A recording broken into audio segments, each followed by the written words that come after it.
जयत गुरुदेव बंधुओं, आज जो है गुरु पूर्णिमा का दिन और श्रावण महीना का दिन शिव पूजन और गुरु पूजन से प्रारंभ हो रहा है मित्रों।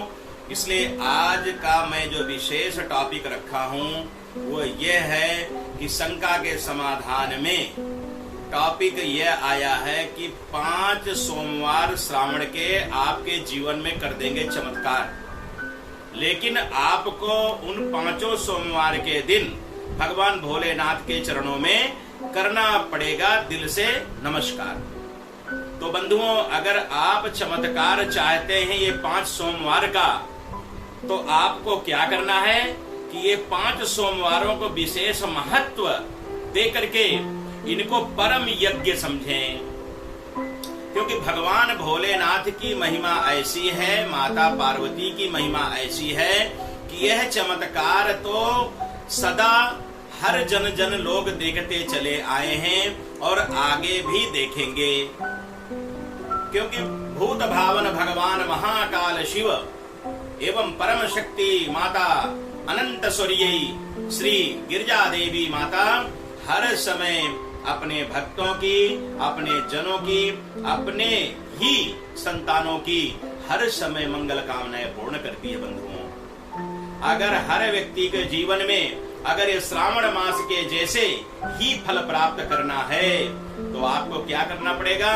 हर सोमवार को भगवान महाकाल और माता पार्वती को प्रसन्न करने के लिए नियम, विधि और उपाय करने पड़ेंगे। अगर नियम, विधि, उपाय करना आप चाहते हैं तो मैं बहुत सरल विधि, सरल नियम, सरल उपाय आपको बताने जा रहा हूं, जिससे अब बहुत शीघ्र भगवान महाकाल को प्रसन्न कर लेंगे, माता पार्वती को अपने जीवन में, अपने हृदय में विराजमान कर देंगे। ऐसा उपाय छोटा सा आपके सामने है। अगर उस उपाय को आप समझेंगे और सोचेंगे, सुनेंगे, तो आपके जीवन में वास्तविक बंधुओं चमत्कार हो जाएगा, क्योंकि कलियुग केवल नाम आधारा और सुमिर सुमिर नर उतरे ही पारा। अगर परमात्मा का सानिध्य लेके, परमात्मा को साक्षी बना करके हम परमात्मा के ही निमित्त कुछ करना चाहेंगे तो परमात्मा 101% आप पे प्रसन्न हो करके और आपको मन चाहा वर प्रदान कर देंगे। बंधुओं, अगर आप ये 5 सोमवारों को, विधानों को अगर आप बराबर ढंग से संपन्न कर पाएंगे तो ये 5 सोमवार वास्तविकता शक्ति से संपन्न है, कामना से संपन्न है और आपके 9 सिद्धियों से संपन्न है, क्योंकि भगवान भोलेनाथ, माता पार्वती ये श्रावण मास के मंथ में, पूरे महीने में 1 महीना यह पूरे जगत धरती में भ्रमण करते हैं। यह जगत धरती में भ्रमण करते करते हर मानव, हर जीव, हर प्राणी को अपने नेत्रों से देखते हैं, अपने मन से विचार करते हैं और अपने श्रद्धा से उनको फल की प्राप्ति कराते हैं। बंधुओं, अगर फल की प्राप्ति आप करना चाहते हैं तो आपको भी भगवान शिवमय माता पार्वती के जैसे ही आपको साधना करनी पड़ेगी, क्योंकि भगवान बिल्कुल शिव सरल हैं, सहज हैं, सुदृढ़ भी हैं। इसलिए अगर आपको इनका करना है फल प्राप्त, तो आपको जीवन में यह एक मनोकामना रूप पूर्णी श्रावण के 5 सोमवारों का व्रत, पूजन, दान, धर्म, यज्ञ और शिव महारुद्राभिषेक करके भगवान के यह 5 सोमवारों में आप यज्ञ करके भगवान शिव, माता पार्वती को प्रसन्न कर सकते हैं। जैसे किसी ने अपने मन में संदेह प्रकट किया कि क्या यह व्रत, यह पूजन करने से स्त्री पुरुष सबकी मनोकामना पूर्ण होगी, तो बंधुओं 101% शास्त्रों ने इसकी व्याख्या और सारांश भी दे दिया है कि अगर समुद्र मंथन करने से अमृत और विष निकल सकता है, तो बंधुओं श्रावण महीने के 5 सोमवारों में यज्ञ करने से आपके जीवन के हर एक मनोकामना पूर्ण करने की शक्ति आपको प्राप्त हो सकती है, मुक्ति आपको प्राप्त हो सकती है। और आपकी सभी मनोकामना पूर्ण हो सकते हैं, चाहे वह स्त्री हो चाहे पुरुष हो, चाहे कुंवारी कन्या हो चाहे कुंवारे बालक हो, पुरुष हो, लड़के हो। इसलिए आपको क्या करना है, अगर ये सब कुछ अगर आप फल की प्राप्ति करना चाहते हैं तो आपको भगवान शिव जी का प्रातः काल की बेला से लेकर के नाम स्मरण करके शुद्ध दिनचर्या करके आपको सूर्य अर्घ और सारा पूजन पाठ करने की तैयारी करनी है। क्योंकि जब स्नान ध्यान दिनचर्या करते हैं बंधुओं, तो आपको सूर्य अर्घ से ही, सूर्य पूजा से ही आपकी प्रतिदिन की दिनचर्या पूजा प्रारंभ हो जाती है। जो व्यक्ति स्त्री हो चाहे पुरुष हो, चाहे बूढ़े हो चाहे सयाने हो चाहे जवान हो, अगर वो सूर्य पूजा नहीं करते हैं, सूर्य भगवान का स्मरण नहीं करते हैं, भगवान सूर्य को प्रसन्न नहीं करते हैं, तो आपकी प्रथम सीढ़ी से ही आगे की यात्रा प्रारंभ नहीं हो रही है। जब आपकी यात्रा ही प्रारंभ नहीं हो रही है तो आप उस मंजिल तक कैसे बंधुओं पहुंचेंगे, ये थोड़ा बता दीजिए आप। क्योंकि शिव महापुराण में ऐसी व्याख्या आई है, ऐसा भावार्थ आया है कि शिव महाकाल की पूजा करने के पहले आपकी प्रातः काल की दिनचर्या सुदृढ़, सुसज्जित और सही ढंग से होनी चाहिए। जब आप सही ढंग से दिनचर्या को प्रातः काल की बेला में प्रारंभ करेंगे तो आप वो प्रातः काल की बेला से प्रारंभ करते करते करते स्नान ध्यान करते करते आप सूर्य की पूजा में आ जाएंगे। जब आप सूर्य की पूजा करेंगे, भगवान सूर्य आपके ऊपर में प्रसन्न हो जाएंगे तो आपको शुभ आशीर्वाद प्रदान करेंगे। जब आप शुभ आशीर्वाद आप प्राप्त कर लिए तो आप सूर्य भगवान को क्या करेंगे, नमस्कार करेंगे। नमस्कार करने से सूर्य भगवान प्रसन्न हो जाते हैं, और जब सूर्य भगवान प्रसन्न हो जाएंगे तो आपको आपके अंदर में शक्ति, बुद्धि, ज्ञान और भक्ति का मार्ग दिखाएंगे। क्योंकि जब तक ये नहीं होगा तब तक आप भगवान शिव और माता पार्वती की पूजा में प्रवेश नहीं कर सकते हैं, प्रारंभ नहीं कर सकते। क्योंकि भगवान शिव की पूजा और माता पार्वती पूजा करने के लिए आपको निश्चल, निष्कपट, श्रद्धा और विश्वास से भरे हुए होना चाहिए। तो आपको क्या करना है, अपने छल कपट ये सब छोड़ करके, पाप पाखंड को छोड़ करके आपको भगवान महाकाल की पूजा में लगना है। और पूजा में क्या करना है आपको, पहले तो प्रातः काल की बेला से लेकर के आपको शिव पूजन तक व्रत अवश्य करना है। व्रत का विधान मित्रों यह है कि जब तक आपकी जठाग्नि आपसे बहुत ज्यादा अन्न ना मांगे तब तक आप सहन शक्ति करके भगवान का जप तप करें। क्योंकि जठराग्नि क्या करती है, हर समय भोजन, नाश्ता, जल, चाय, कॉफी, पानी, ये क्या क्या मांगती है। जीवा उसको स्वाद देती है और स्वाद से वो बार बार जठराग्नि तेज हो जाती है और बार बार आपके यज्ञ को, आपकी तपस्या को, आपके नियम को भंग करती है। जठराग्नि को बहुत सही ढंग से आप उसको सही रास्ते में ला करके, सही कंट्रोल करके आप भगवान महाकाल की पूजन की तैयारी करें, जिसमें माता पार्वती संग होनी चाहिए। आपके पूजा कक्ष में, पूजा के स्थान में कहीं पर भी हो तो आप भगवान शिव माता पार्वती के लिए बिल्कुल प्रतिमा हो चाहे शिवलिंग हो, आप किसी परात में चौकी के ऊपर रख करके भगवान शिव माता पार्वती को विराजमान करें और हर तरह से भगवान शिव माता पार्वती को सामग्री को लेकर के अपने सानिध्य में रखें। और पति पत्नी या कुंवारी कन्या या कुंवारे लड़के कोई भी बैठ करके भगवान शिव माता पार्वती के यज्ञ में सम्मिलित हो सकते हैं और अपने पूर्ण फल की प्राप्ति कर सकते हैं। तो जब भगवान शिव माता पार्वती के पूजन के लिए आपने सारी सामग्री एकत्रित कर ली और भगवान शिव माता पार्वती को विराजमान कर दिए, तो आपको वहां पे शिवलिंग की स्थापना के साथ साथ भगवान गणपति जी की स्थापना भी होनी चाहिए।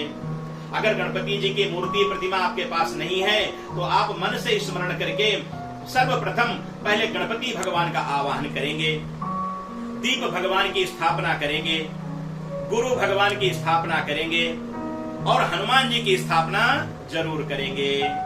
क्योंकि कलयुग में हनुमान जी हर एक संकीर्तन में, हर यज्ञ में आने के लिए लालायित रहते हैं। कोई बुला के तो देख लो, अगर बुला के आप देखोगे तो हनुमान जी भी दौड़े चले आएंगे मित्रों।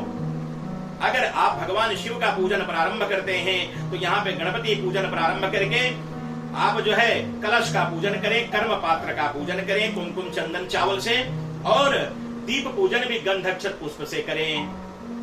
ये करने के बाद अपने मन में विचार कर ले, संकल्प मानसिक करना चाहिए। मानसिक संकल्प किया हुआ, गुप्त किया हुआ दान बहुत ही सार्थक हमारे जीवन में परिपूर्ण हो जाता है। ध्यान देना, दान कभी दिखा के नहीं करना चाहिए, इसलिए संकल्प भी करें, मन से करें, और वो संकल्प की सामग्रियां हाथ में ले लें, जल, अक्षत, पुष्प और कुमकुम उसमें लगा लें। वो लेकर के आप भगवान के सामने सारा कुछ मन में स्मरण करके अपना संकल्पबद्ध हो करके वो संकल्प भगवान गणपति के सामने छोड़ दें या शिवलिंग के ऊपर छोड़ दें। बंधुओं, जब ये सब आप करते हैं तो आपका संकल्प परिपूर्ण की दिशा में प्रारंभ हो जाता है। जब परिपूर्ण की दिशा में आपका संकल्प प्रारंभ हो गया तो आपका संकल्प सिद्ध होने में कदापि समय नहीं लगेगा और आपकी सभी प्रकार की मनोकामना पूर्ण हो जाएंगी। आप गणपति का पूजन करें और गणपति का पूजन करने के बाद, कलश पूजन करने के बाद आप भगवान शिव, माता पार्वती का पूजन करें। पहले तो आप उनका आवाहन करें, हाथ जोड़ के पुष्प लेकर के भगवान शिव माता पार्वती को बुलाएं, क्योंकि जब तक भगवान शिव माता पार्वती को आप आसन में आवाहित करके विराजमान नहीं करेंगे तब तक भगवान शिव माता पार्वती आपकी पूजा को कदापि स्वीकार नहीं करेंगे। तो आपको क्या कहना है? स्वामिन् सर्व जगन्नाथ यावत पूजा वशानकम तावत् त्वं प्रीति भावेना लिंगेस्मिन् सन्निधौ भवः। हे भगवान त्रिलोकीनाथ महाकाल, आप जहां पर भी हैं, जिस जगह पे भी हैं, आप आकर के इस शिवलिंग में, सानिध्य में आप विराजमान हो जाइए। प्रभु, अपना आसन ग्रहण कीजिए। अब माता पार्वती को भी बुलाना है, तो माता को, भगवती को क्या कहेंगे? जयंती मंगला काली भद्रकाली कपालिनी दुर्गा क्षमा शिवा धात्री स्वाहा सुधा नमोस्तुते। माता भगवती को भी साष्टांग प्रणाम करते हुए उनका भी आवाहन करेंगे और उनको भी बोलेंगे कि हे माता भगवती पार्वती, आप भगवान शिव जी के सहित सानिध्य में विराजमान हो जाइए। क्योंकि जब तक हम अपने बड़ों को, अपने परमात्मा को, अपने ही गुरु को जब तक आसन नहीं देंगे तब तक हमारे भगवान परमात्मा गुरु विराजमान नहीं होते हैं। आसन देने के बाद उनका जल से प्रक्षालन करें। जल से प्रक्षालन करने के बाद दूध से स्नान कराएं। दूध से स्नान कराने के बाद आपके पास जो भी सामग्री है, यद्यत कर्म करोमि तत्तदखिलम संभोस्तवा राधनम। बंधुओं, कहीं पर भी किसी प्रकार का कोई लेख नहीं आया कि आपके पास में इतनी ही सामग्री होना अति आवश्यक है। तो बंधुओं क्या करेंगे? हमारे पास में जो भी कुछ है सामग्री, यद्यत कर्म करोमि, यथाशक्ति। जब यथाशक्ति सामग्री हमारे पास है, उपस्थित है, तो जो पदार्थ हमारे पास में है उन पदार्थों से, उन सामग्रियों से भगवान महाकाल का पूजन हम प्रारंभ करेंगे। तो आप जब महाकाल का पूजन प्रारंभ करते हैं तो जल से, दूध से और घृत से, मधु से, शक्कर से और इसके बाद पंचामृत से, फिर गंधोदक चंदन मिश्रित करके, फिर आप इत्र से, पुष्प रस से, फिर अगर आपका ये पूजन हो जाता है तो फल रस, गन्ने का रस, अगर ये प्रक्रिया हो जाती तो अनार रस, अगर ये हो जाता तो नारियल का रस, नारियल के रस के बाद गंगा जल से स्नान, भस्म का स्नान और अगर कुछ है सर्वौषधि का स्नान। यह कुल मिला के 16 प्रकार की सामग्रियों का स्नान भगवान महाकाल माता पार्वती का होता है श्रावण महीना में, विशेष कर पूरे मंथ। लेकिन अगर आप सोमवार ही करना चाहें तो आप बिल्कुल भगवान महाकाल को प्रसन्न ही कर लेंगे। आपके पास में ये सामग्री अगर है उपलब्ध तो बहुत ही अच्छी बात है। नहीं उपलब्ध हैं तो जो भी आपके पास है वह उस सामग्रियों से आप भगवान महाकाल माता पार्वती को प्रसन्न कर सकते हैं। यहाँ तक कि अगर जिसके पास कुछ भी नहीं है तो मैं आपको पहले भी वीडियो में बताया हूं, आज फिर कहता हूं, जलधारा शिव प्रिय रक्त पुष्पम शुभम भवः। आप भगवान शिव को जल की धारा से भी प्रसन्न करके सारा यज्ञ संपन्न कर सकते हैं। माता पार्वती को एक रक्त पुष्प अर्पण करके आप सारे यज्ञ का फल संपूर्ण ढंग से प्राप्त कर सकते हैं। बंधुओं, आपके पास में जो भी प्रकार की सामग्री है उस प्रकार से सामग्रियों का आप भगवान महाकाल को प्रसन्न करने के लिए, माता पार्वती को प्रसन्न करने के लिए पूजन करें। लेकिन यहाँ क्या चाहिए आपको? श्रद्धा, विश्वास, मन शांत होना चाहिए, तब आपकी मनोकामना पूर्णता की ओर बढ़ रही है और भगवान के चरणों में सानिध्य में आपको धीरे धीरे भगवान अपने तरफ खींच रहे हैं।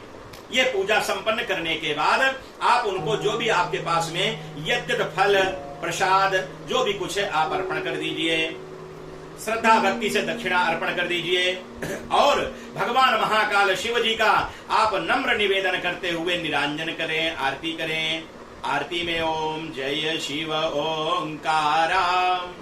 सभी बंधुओं को यह आरती सबको मालूम है, यह आरती का उच्चारण करें और उच्चारण के पहले भी बाद में भी कर्पूर गौरम करुणावतारम संसार सारम भुजगेन्द्रहारम सदा वसंतम हृदयारविंदे भवम भवानीं सहितं नमामि।